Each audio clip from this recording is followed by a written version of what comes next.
Hello and welcome to Fairly Spiritually Dope. My name is Michelle. I'm a light worker and I am a board certified psychiatric mental health nurse. And on this channel, we will be discussing a variety of wellness topics to help you take back your power and heal.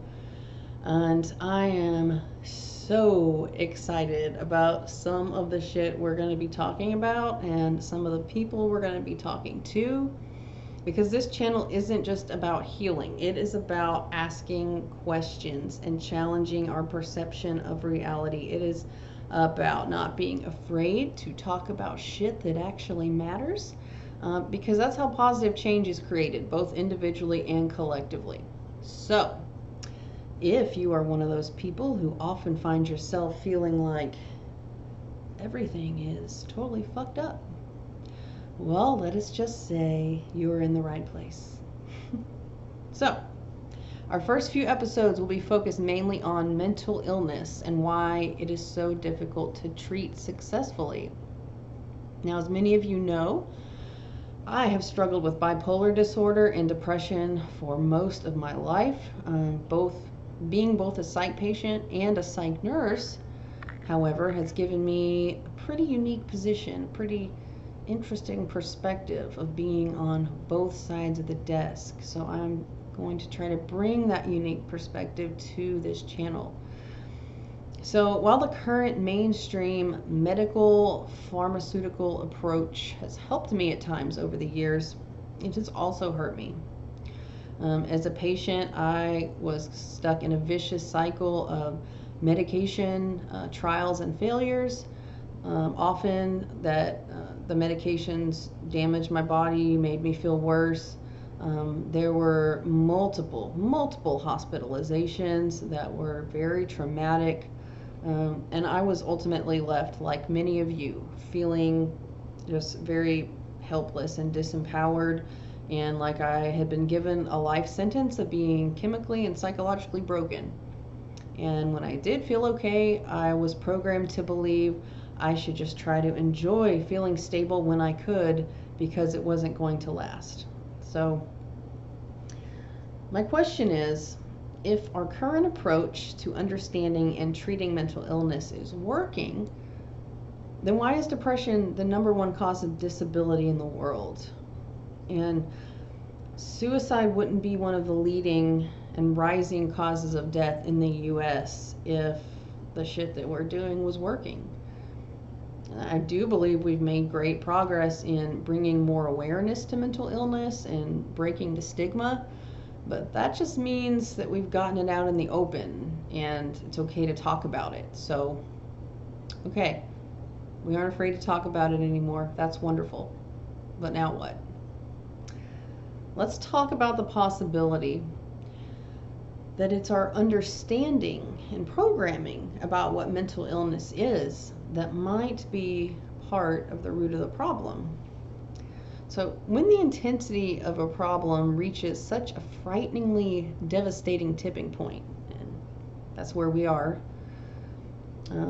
isn't that the time that we should start challenging our perception instead of continuing to think and do what we're currently doing? I mean, a wise woman once said, persistence without insight will lead to the same outcome. And by the way, if you know where that quote came from, drop it in the comments below. No cheating. So a paradigm shift is actually already underway. That is the good news. And I will be discussing it in this channel. But first, let's take a look at what the current understanding of mental illness is. As we know, there are a ton of different mental illnesses. Many of us have multiple diagnoses. But just for the sake of simplicity, in this episode, I'm going to just focus on depression. What is depression? Well, since we're looking at flaws in the current understanding of it, we need to define what the current understanding is. So let's look at how psychiatry defines depression. But first, in order to explain how psychiatry defines depression, I need to explain to you how psychiatry defines things in general. So, for those of you who aren't aware, in psychiatry, we have something called the DSM, which stands for the Diagnostic and Statistical Manual of Mental Disorders. Basically, this is the reference that psychiatric practitioners in the US and most of the world use to make a diagnosis. The first edition of the DSM was published by the American Psychiatric Association in 1952. And don't worry, this isn't going to be a long history lesson.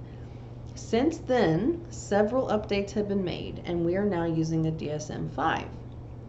So this is a book that was originally intended to establish a sort of like common language or a standardized collection of mental disorders. So everyone in the industry, doctors, nurses, insurance companies,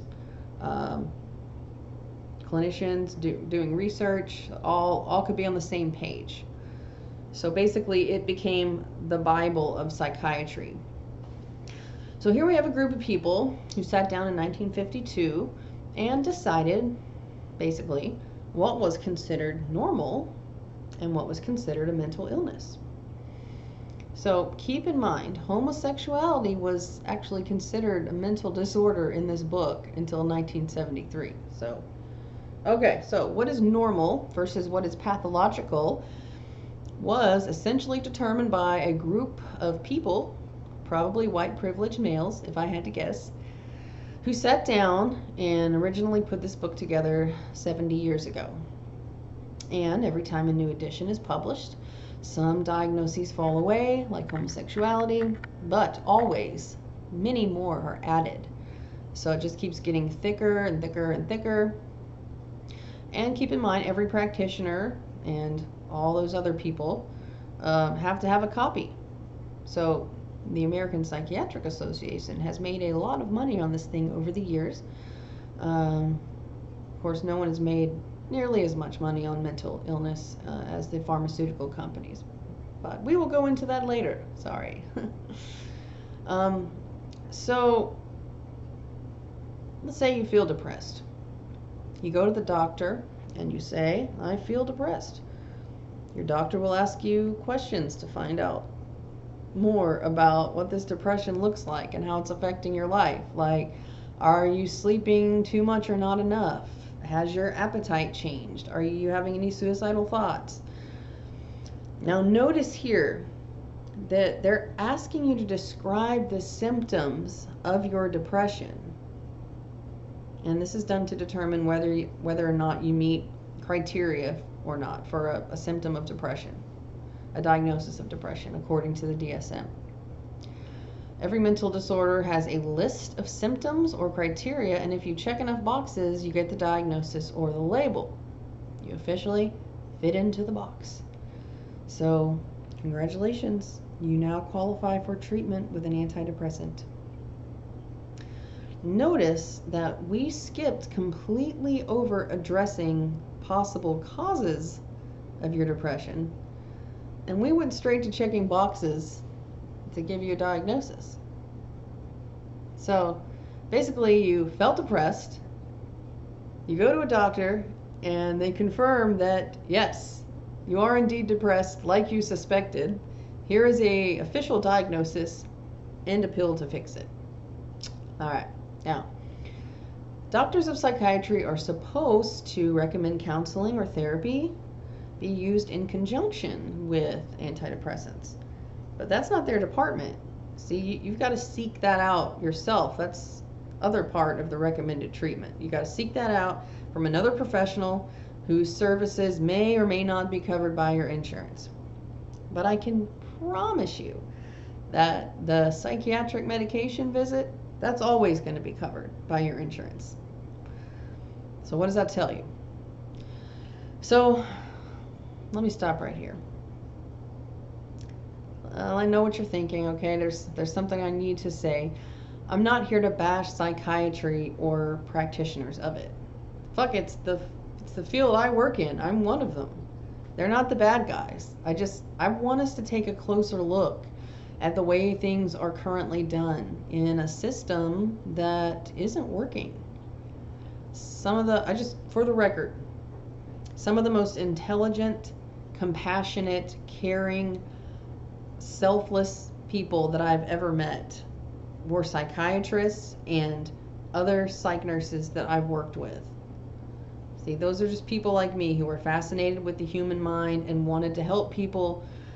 And so this seemed like a good career path to do both. And we want nothing more than to see our patients feel better. But the bottom line is that we were trained to work within a rigid, self-limiting model that is centered around psychotropic medication.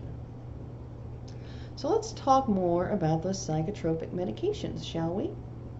But before we go into that, there's another caveat here. I'm not here to give you medical advice. I am not a doctor. I am not here to tell you that mood medications are bad and shouldn't be taken. Fuck, I still take them. I recommend that you carefully consider your doctor's recommendations and make any decision yourself after doing some research. Okay, meow. Raise your hand if you have played the medication game. But wait, you say, isn't depression caused by chemical imbalance in the brain?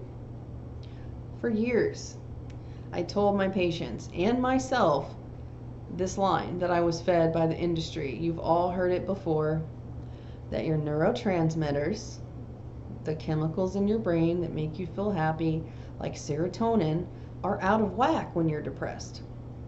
So for years, as a means of trying to prevent stigmatization and encourage medication compliance in my patients, I fed them this bullshit analogy that's very widespread of, if you were a diabetic, you would take your insulin, right? This is the same thing. Man, that shit is so wrong, you guys. I believed it when I said it, but I need you to help me try to end this dangerous myth. We don't actually fully understand how antidepressants work because we don't even fully understand how the brain works. That chemical imbalance thing is just a theory that became very convenient and widespread. Anyway, so one of the most important misunderstandings I want to dispel here is that the brain is some kind of mechanistic, one-size-fits-all machine that can just be fixed, like if we find the right chemical in a pill. That whole chemical imbalance thing was just something that someone came up with. It was a theory that someone came up with decades ago. And over time, it sort of became the accepted story. And it's very possible and likely that a chemical imbalance is involved in depression. But isn't it more likely that it's part of the effect rather than the cause? I mean, the human mind is vastly complex. No two are alike because the brain is special. The mind is part of who we are. Other organs in the body, like our kidney, liver, that can be transplanted to other humans because they all work the same. But no two minds, no brains are the same. So what makes us think there's this one-size-fits-all pill that can fix a depressed brain? No one's depression looks the same, feels the same, just because we may experience the same symptoms. So slapping on such a simple, one-dimensional explanation to make sense of such a complex, individualized problem, that should be a huge red flag. Speaking from both sides of the desk, what I've seen happen to most people and what I've experienced myself is the medication game. You go get on that antidepressant, again, only looking to address the symptoms of the depression, which is the same as applying a Band-Aid rather than like treating the wound, if we're being honest with ourselves. So you may go get on the antidepressant and you may start to feel a little better for a while. And then if you're lucky, that's if you're lucky. Antidepressants are based on trial and error. You are literally rolling the dice based on your doctor's best guess. There's no test telling your doctor which one would work best for you.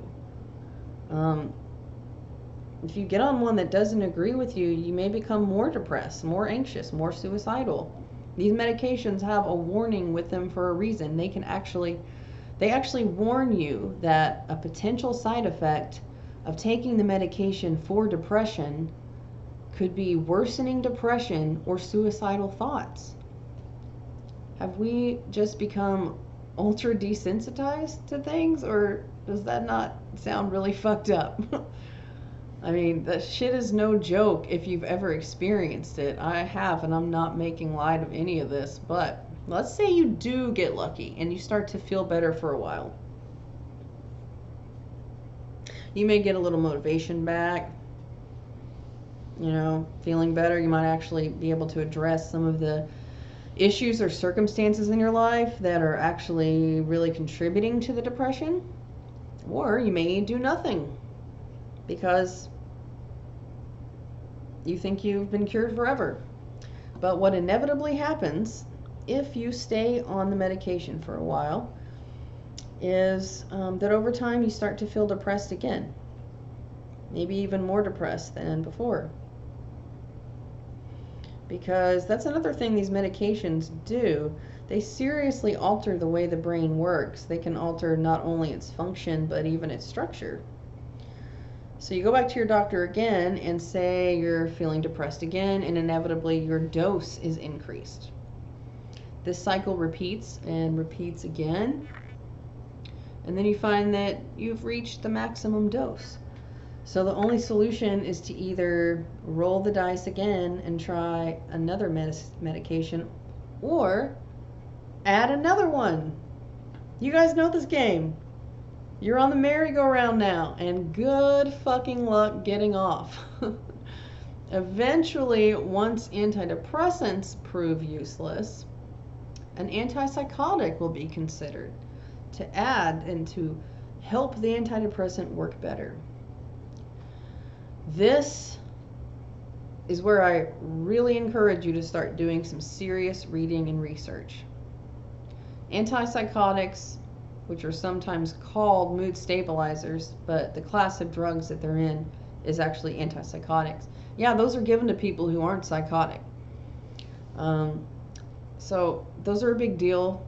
I know that when you're trapped in a deep depression, you're willing to do anything that might make you feel better, including taking drugs that are for psychosis that could actually make you feel worse or potentially cause some pretty serious adverse effects on your body and brain, some of which may be permanent. But please, if your doctor fails to go over the long list of potential side effects and risks when prescribing them to you, please do your homework. Now it's time for another disclaimer, just to kind of reiterate something I said earlier. I am not saying medications are bad and you shouldn't take them. What I'm saying is they're a big deal. And also, they are not the cure for depression. They are not the ultimate end-all be-all answer. Yet, that's what treatment revolves around in this current system. There's no straight up cure for depression, but there's so much more we can do to help ourselves. We are not helpless victims. We are not our diagnosis. One of the challenges, in fact, that's been made to the authority imposed by the DSM in more recent years is actually that giving someone a diagnostic label causes people to start to define themselves by that label. Like it becomes a part of their permanent identity, almost like something they can never escape. Or we all know someone like this, or we've all been there ourselves. I know I have. Something that they might cling to as a way of maintaining like this unconscious sense of helplessness. And we all, yeah. So what about self-fulfilling prophecies too? Have you thought about that? So the worst thing about having depression for me was the fear and eventually the certainty that I was going to feel that way forever. And that's what depression does. It strips you of your hope. It strips you of your light. It takes away any motivation to do any of the things that might actually help you feel better. You know, those things that we know we're supposed to do, like exercise, don't isolate, blah, blah. You end up feeling like your hands are tied. You cannot do any of that shit because you can't get out of bed or you can't sleep at all. There's nothing you can do. So maybe if you could just find the right medication, the problem would be fixed. The medication can be helpful for some people, guys, yeah, in the short term, but it was never meant to be perceived as the solution. Those medications should only be considered part of a potential treatment approach, not the treatment in and of itself. But I can promise you, from within the system, those are considered the treatment in and of themselves. Everything revolves around the medications. That's what we get paid for. I mean, that's the moneymaker. Just being honest with you. It all revolves around that. That prescription pad is the number one tool in the arsenal. So, you know, there are doctors who will definitely like try to give you advice and tell you things that you can do. Really try to like work with you emotionally and help you, you know, address some of the problems. But those doctors are pretty rare. I mean, doctors are trained to figure out which medication to try for this, which one works better with this one. These can have to be avoided with this. This could cause this, but there's another medication that can treat the side effect of this. It's a medication game. That's just the way it works. So there's no point in pretending like that's not actually how it works. That's just true. So, and actually, most research shows that they're only about 50% effective. Like 50% of people that take them, antidepressants, feel improvement. So, yeah, they were meant to be taken short term, but most of us end up stuck on them for life, and we still feel like shit. So that's what I want you to think about. I'm not a doctor. I'm not giving medical advice. I'm not telling you what you should or shouldn't do. I'm just telling you what I know, what I've seen, what I've experienced. I want you to ask questions. I want you to think about this current approach to treatment and ask yourself, is it really working? If it is working for you and you think nothing needs to change, then congratulations, and you should consider yourself a success story. I'm not assigning blame to anyone. I'm not here to judge anyone. I'm not saying people who take medications are weak. Again, I take them. I'm just one of those people who knows that things can be better. The world can be better. And if this video pisses you off, I want you to ask yourself why. See, that's what depression looks like from both sides of the desk, you guys, in the current paradigm. I do believe we're still in the dark ages of psychiatry. Sure, it's better than it used to be, but we still have a long way to go. And we got to look at our perception, our understanding. If we want to help things shift away from a system that we can see isn't working. Nothing changes if nothing changes. So in my next video, we are going to take a look at some other ways to explain mental illness. Moving away from the theory of a chemical imbalance that needs pharmacological correction toward a deeper side of things, like how the fight or flight mechanism of the primitive part of our brains has evolved into what we call anxiety disorder. And we'll talk about how adrenal gland depletion from living in a constant state of stress can actually create a state in our bodies that leads to depression. One last thing. If you are depressed right now, I know how shitty it is. I am sorry that you're hurting. And I'm sending you love and light right now, and I wish I could give you a hug because you are the reason I made this video. And we're the same, and we're stronger together, and we're getting stronger every day. And we're all part of the same human family. We're together, not separate. I love you. Stay strong, and I'll see you soon.